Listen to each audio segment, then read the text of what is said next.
நெல்லை, தூத்துக்குடி, தென்காசி, குமரியில் பெய்த வரலாறு காணாத மழை தொடர்பாக 12ஆம் தேதியே சென்னை வானிலை ஆய்வு மையம் தகவல் அளித்துவிட்டதாக ஒன்றிய நிதியமைச்சர் நிர்மலா சீதாராமன் விளக்கம் அளித்துள்ளார்.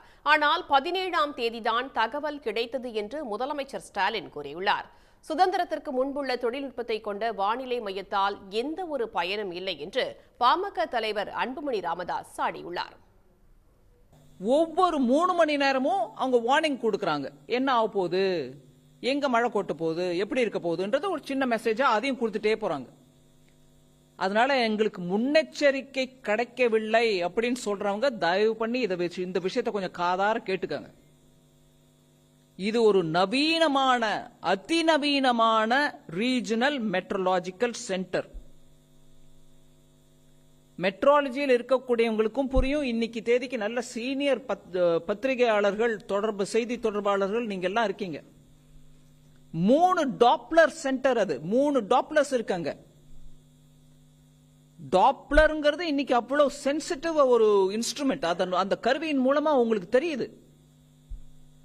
3 டாப்ளரோட இருக்கக்கூடிய அந்த சென்டர் மூலமாக 5 நாளைக்கு முன்னாடி அட்வான்ஸா ஒவ்வொரு 5 நாளைக்கும் அடுத்த நாள் சேர்த்துக்கிட்டே போகுது இன்ஃபர்மேஷன்.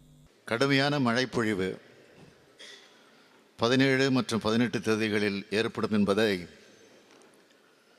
சென்னை வானிலை ஆராய்ச்சி மையம் 17ஆம் தேதி அறிவித்தது.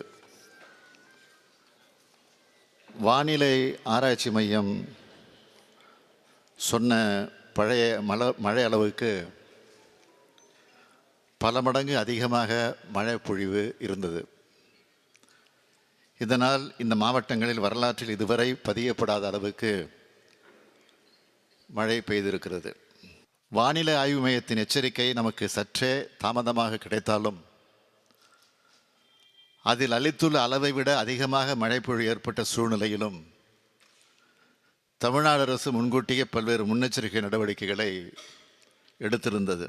சென்னையில் உள்ள வானொலி நிலையத்தை மூடிடணும். அது தேவையில்லை, வேஸ்ட். அது இந்த வேலையை ஒரு 5வது படிக்கிற பையன் பண்ணிட்டு போவான். என்ன பண்ணுவாங்க?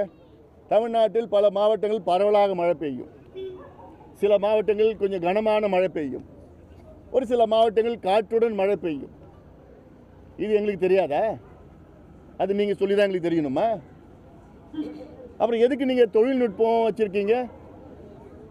உலகம் முழுவதும் நவீன தொழில்நுட்பத்திற்கு மாறிட்டு வருது. இன்னும் நீங்கள் சுதந்திரத்துக்கு முன்பு எந்த நிலையோ அதே நிலையில் தான் நீங்கள் இன்னைக்கும் இருக்கிறீங்க. நீங்கள் தானே மக்களை எச்சரிக்கை கொடுக்கணும். இந்த பகுதியில், இந்த மாவட்டத்தில் இவ்வளோ சென்டிமீட்டர் மழை பெய்யும் உறுதியாக சொல்லணும்ல. நீங்கள் ஏன் அமெரிக்காவில் இருக்கிறது உங்களால் இங்கே செய்ய முடியாதா? உடனுக்குடன் செய்திகளை தெரிந்து கொள்ள சன் நியூஸ் பெல் ஐகானை கிளிக் பண்ணுங்க.